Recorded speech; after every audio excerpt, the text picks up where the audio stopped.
Ito na nga load ang sinasabi kong may lawit siya, o diba? Yan, ito yung line 2. Hindi yan pwede pagsamahin dito yung splice. Hindi pwede yan pagsamahin kasi talagang sabog yan. Kaya yan, kakaiba talaga siya.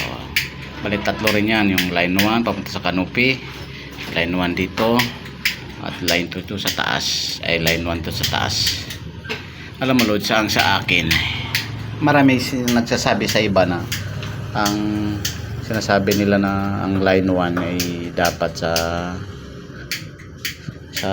switch, ang line 2 doon sa ilaw. Sa akin to baliktad kasi para madali ang bilang ko, ang line 1 ay pang ilaw lang talaga yan, yung may lawit ganyan.